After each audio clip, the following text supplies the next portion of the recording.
Praise the Lord, hallelujah. യേശുവേ നന്ദി, യേശുവേ ആരാധന. യേശുവിൽ ഏറ്റവും പ്രിയമുള്ള സഹോദരി സഹോദരന്മാരെ, ഈ പ്രഭാതത്തിൽ അച്ഛൻ നിങ്ങളുമായി പങ്കുവയ്ക്കാൻ ആഗ്രഹിക്കുന്നത് നമ്മുടെയൊക്കെ ജീവിതത്തിലെ ആത്യന്തിക ലക്ഷ്യം എന്താണ്, ആ ലക്ഷ്യം എങ്ങനെ നമുക്ക് നേടാൻ സാധിക്കും. പ്രിയമുള്ളവരെ, ഫിലിപ്പി ലേഖനം 3-ാം അധ്യായം 13-14 വാക്യത്തിൽ പറയുന്നുണ്ട്, നമ്മുടെ ജീവിതത്തിലെ ആത്യന്തികമായ ലക്ഷ്യം എന്ന് പറയുന്നത് നിത്യതയാണ്. ഈ നിത്യത നേടുവാനുള്ള പ്രയാണമാണ് നമ്മുടെ ജീവിതം.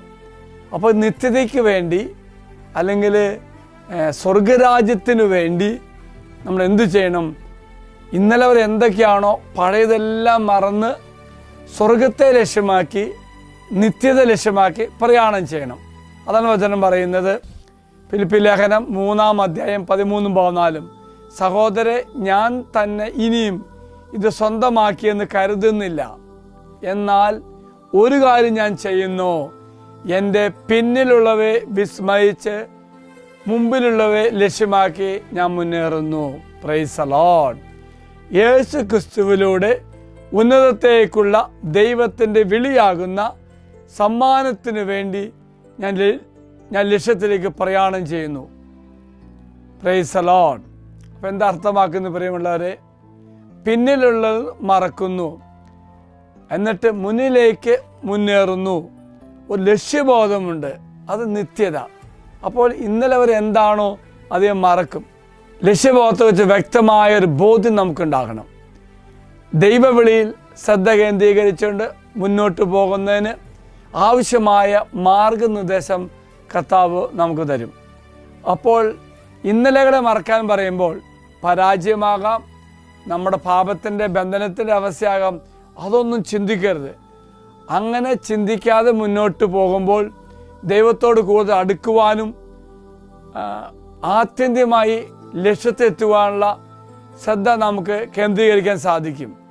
പ്രിയമുള്ളവരെ, ഓർക്കുക, ഒരു ഓട്ടക്കാരൻ ആ ഫിനിഷിംഗ് ലൈനിലേക്ക് ശ്രദ്ധ കേന്ദ്രീകരിച്ചിട്ട് മുന്നേറുന്ന പോലെ അടിസ്ഥാനപരമായി പ്രിയമുള്ളവരെ, നമ്മുടെ മുൻകാല അനുഭവങ്ങൾ ഒന്നും ആത്മീയ വളർച്ചയെ തടസ്സപ്പെടുത്താതിരിക്കുവാനും സ്ഥിര ഉത്സാഹത്തോടുകൂടി മുന്നോട്ട് പോകുവാനും അങ്ങനെ ദൈവമായി ഒന്നായി തീരുവാനുള്ള നിത്യത ലഭിക്കുവാൻ വേണ്ടിയുള്ള ഒരു പ്രയാണമാകണം. Praise the Lord. ഒരു ആത്മീയ പക്വത എത്തുവാൻ ഇത് അത്യാവശ്യമാണ്. യേശുവിൽ ഉന്നതമായ വിളി സ്വീകരിച്ചുകൊണ്ട് ആ ലക്ഷ്യത്തേക്ക് മുന്നേറി നിത്യത പ്രാപിക്കുവാൻ ദൈവം നമ്മെ സഹായിക്കട്ടെ. അതിന് തടസ്സം നിൽക്കുന്ന എന്താണെങ്കിലും അത് പിന്നിലേക്ക് മാറ്റിക്കൊണ്ട് മുന്നേറണം. നമ്മുടെ ജീവിതത്തിൽ ഇന്നലകളുടെ പഴയ ഓർമ്മകളുണ്ടാവും, ഒക്കെ ഉണ്ടാകാം. ഒരു കാര്യം ഓർക്കുക, ആ ഓർമ്മകളും വേദനിക്കുന്ന എന്തുമായിക്കൊള്ളട്ടെ, തളർത്തിയ അവസ്ഥയായിക്കൊള്ളട്ടെ, അതൊന്നും ഓർക്കരുത്. അത് ഓർത്താൽ നിനക്ക് മുന്നേറാൻ പറ്റത്തില്ല. ലക്ഷ്യം സ്വർഗം, ലക്ഷ്യം നിത്യത. അതിലെ പ്രയാണം നടത്തുവാൻ ദൈവം നമ്മെ സഹായിക്കട്ടെ എന്ന് പ്രാർത്ഥിക്കുന്നു.